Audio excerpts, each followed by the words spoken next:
Shalom, and welcome to another edition here on the Genesis 49ers page, where we give thorough breakdowns and we say no to vague explanations. Today's topic is going to be a goodie. Today's topic is land names and Hebrew connotations. Land names and Hebrew connotations, because we're going to deal with the native Indian tribe names and what their ancestors named the lands of the Americas. And we're going to show the Hebraic and Aramaic ties that they have, okay, within these land names. First slide. Sirach 40, verse 19. It says, children in the building of a city continues a man's name. And this is the primary focus of this whole presentation. Children in the building of a city continues a man's name. Why? Because a lot of cities are named after famous men, i.e. Alexandria and Egypt, the city of David, dealing with King David, and you can go on and on and on. There's a city named after Hannibal Barcay. That's where you get Barcelona from in Spain, because the Carthaginians ruled Spain for a moment of time, an epoch of time. And the same thing in America. And that's what we're going to deal with. Ancient America, before the colonizers came, where we can find the Hebraic traces and names that are still evident within the codices and historical documents available to us. So the Indians preserved their Hebraic names through the titling of their cities. Next slide. This is from Christopher Columbus in the Participation of the Jews, page 98. It says, a more interesting mode of migration is the question whether any analogies in language and traditions and religious conceptions or in religious ceremonies justify the acceptance of this ethnological theory. Rodin's chief argument in support of his view is the language of the Indians in Hispaniola, Cuba, Jamaica, and the adjoining islands. He contends that it has many resemblances to Hebrew. In fact, he even calls it corrupted Hebrew. He asserts that such names as Cuba and Haiti are Hebrew, which Cuba means large tent in Hebrew, and Haiti, it goes back to the Hittites, all right, are Hebrew. And they were first applied by the earliest caciques, the chiefs or leaders, which comes from the Hebrew kaizen, that's where you get the word cacique from, who discovered. And Kaizen means chief in Hebrew. It says, who discovered and peopled the islands. The names of rivers and of persons in use among the natives are derived from the Hebrew. For example, Aina, from the Hebrew word Ain, meaning stream. Jonas, from Jonah. Yaki, from Jacob. Urias, from Urias. Sabio, from Seba. Maisa, from Moshi. The names of their tools are their little canoes, kansas, or the name of Akshi, for pepper, the name of the storehouses for maize, grain, and the like, all point to the Hebrew language. So we can clearly see that there is a connection between the Indian dialect and the Hebraic dialect, right? And we're going to exemplify that even further in the presentation. Next slide. Mexica. Mexica is Aramaic for anointed. The ancient Mexicans bore that name. Mexica, right? The Mexicans. So you can see the dark-skinned Mexicans to the right playing Patoli, an ancient game. But we can see that this name, which is Aramaic for the Mashiach, or anointed, that's the name that they bore to represent their people. That's where you get the word Mexico from. It's an bastardization of Mexica. Next slide. Oaxaca, or Oaxaca. The O in the Spanish codices is pronounced wa. The X in the Spanish codices is pronounced sh, because they couldn't pronounce every word that the Nahuatl people or the Mexica people were speaking, because, first of all, in Spanish, you don't have the sh. You don't have the sh sound. So they had to make a workaround in the codices so the Spanish reader could pronounce these names. So O in the Spanish codices is pronounced wa. The X in the Spanish codices is pronounced sh. The correct pronunciation of Oaxaca is Oaxaca, denoting wages are higher. And there's the Hebrew phonetics right there, Oaxaca. That's how you say it in Hebrew. And that shows the validity of our claim that the ancient Mexicans or Mexicans are of the tribe of Issachar. Next slide. Shammai or Shemay. Now, Jamaica, real quick, a disclaimer. Jamaica is not supposed to be pronounced Jamaica. That's a mispronunciation of the original land name, Jamaica. That's how you're supposed to say it, or Jamaica or Jamaica. Modern day Jamaica. Shammai comes from the Strong's H80 and 85. It means to hear. And Ka comes from Strong's H8660, Kawa, meaning dwelling or accord. Assyrian, Koa, dwelling or land. And when we see that word Koa, like barbacoa, within the Indian dialect, which is clearly Assyrian, which has ties to the Hebrew Kawa. So Shammai Ka means, transliterated correctly, as land of Simeon. And the Ka in the Arawak language means land. Now, if you Google this, you're going to get a myth that's been pushed out there and pushed on our people that the word Shamaika means land of wood or water, a land of trees and water. We're going to break that down, and that's a fallacy that cannot be proven. Shamaika cannot mean land of wood and water. We do not find those words within its composition. The Arawak words for trees and water are as follows: Ara, denoting wood or tree; Uini, meaning water. Thus, Ara plus Uini could not be equal to Shamaika. Myth busted. We can clearly show you with philology, okay, that composition cannot equal Shamaika. All of this was created to cover up the true meaning of these lands, the true Hebraic connection that our people have, the indigenous and Negroid people that are in the Americas have with the Hebrew people of antiquity. And that's just the plot that they plot against us. It's right here in Psalms, the book of Psalms, chapter 83, verse 4. They have said, "Come, and let us cut them off from being a nation, that the name of Israel may be no more in remembrance." That the name of Israel may be no more in remembrance. They plot to keep us from remembering who we are. So that's why you can see, go on Google, Wikipedia, oh, that means lands of trees and water. Yeah, right. It means the land of Simeon.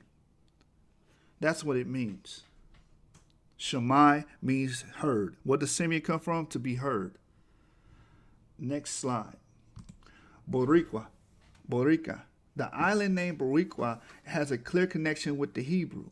Barika, meaning well. Barikim, meaning blessed. Barikaya, Strong's H1296, means blessed of Yah. So you can see the clear, concise connection with the Hebraic dialect and the Indian dialect, or the Arawak dialect.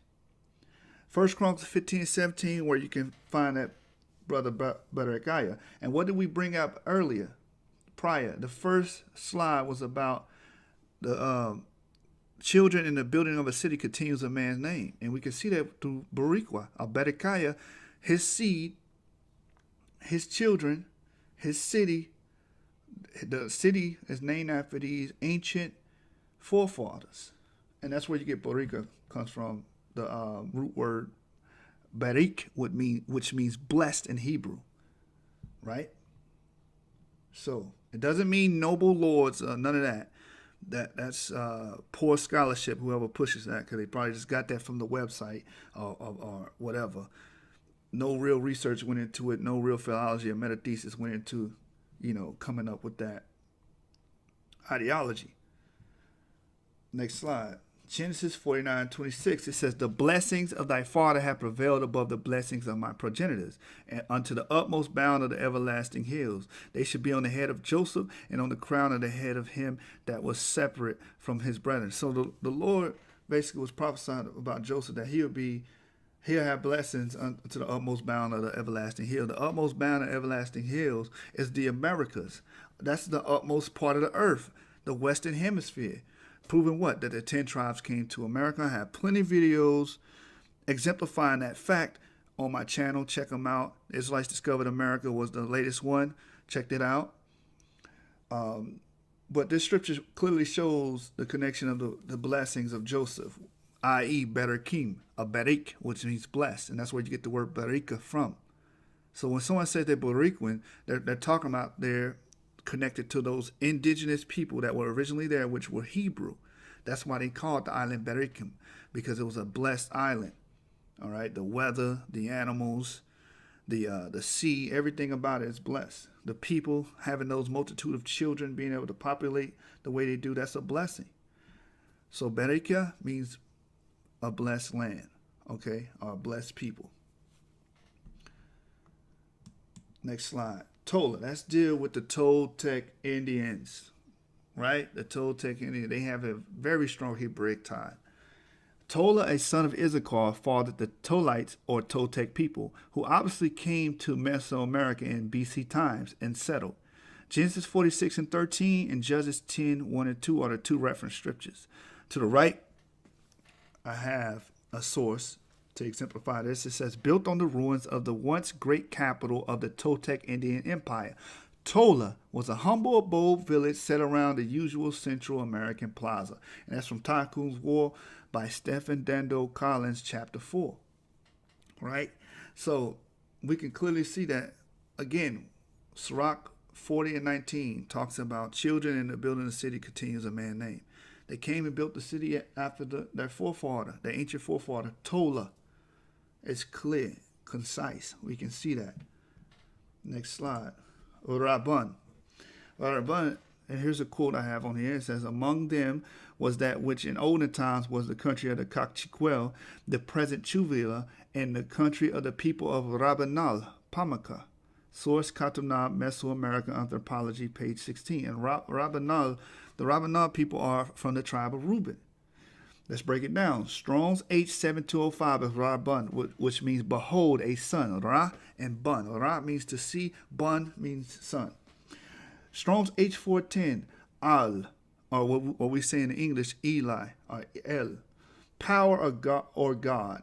So the word Rabbanah means behold a son of power, or behold a son of God. That's exactly what it translates into from the Hebrew. Genesis 49 and 3. That matches the prophecy, by the way. It says, Reuben, thou art my firstborn, my might, in the beginning of my strength, the excellency of dignity, and the excellency of power, or what? Al, because that's what the word al denotes. That's why in the Islamic faith, they call him Allah, talking about power. But in English, over here, we had the Basna version of Elohim, El, but it's actually Al in the proper pronunciation. So you can clearly see the tribe of Reuben in America, and you clearly see that their children and their city continued his name here in America. And this is actually in Mesoamerica, by the way. Next and final slide, Gad. First, I'm going to read the source, Wisdom and Sits in Places, to the right on the screen. It says, these fields look after us by helping our corn to grow. Our children eat it and become strong. We eat it and continue to live. Our corn draws life from this earth, and we draw life from our corn. This earth is part of us. We are of this place. Juniper tree stands alone. That's the English literal transliteration. We should name ourselves for this place. We are God, O-I-N. Gad, O-I-N. And that's for Wisdom Sit in Places by Keith H. Basso, page 21. These are the Navajo people speaking. They say that we are Gad, O-I-N, meaning the people of Gad. We are Gad, O-I-N, the people of Gad. Juniper tree represents good fortune in the Navajo lexicon. Gad in Hebrew means good fortune. Strong's H1408, Gad, fortune. They used to burn the twigs of the juniper tree for fortune. They used to give it to their pregnant lady to have a good pregnancy, to have a good delivery, and a healthy baby. So we can clearly see the Hebraic ties to the tribe of Gad here in North America. So with that concludes my lesson, my presentation. I pray that it was very insightful. I pray that you took notes, you wrote some of this information down. I pray that you share this amongst your cohorts and your peoples so we can spread this gospel to the four corners of the earth. This is Genesis 49ers. Like, subscribe, and comment. Like, subscribe, and comment. And also share on the different social media platforms such as Facebook, Instagram, Twitter, and other social media platforms. Let's get these videos out. I appreciate the 100 subscribers. We finally cracked 100 subscribers. The views are rising up, and I will not let you brothers down. I will not let you brothers and sisters down. I will not let you down. I will continue to bring forth educational content, thorough breakdowns, and we're going to continue to say no to vague interpretations. So like, subscribe, and comment, and share this video. With that, I say shalom to all of the brothers and sisters in the Akim that's out there participating and watching my videos. I appreciate the subscribers. I appreciate the love. I can only see us going up. All I can see is upward mobility from here. Any questions, you can reach me on my Facebook, The Shub Issachar, and to pose your questions, or you can leave a comment below the video. With that, I'm saying shalom. Genesis 49ers signing off.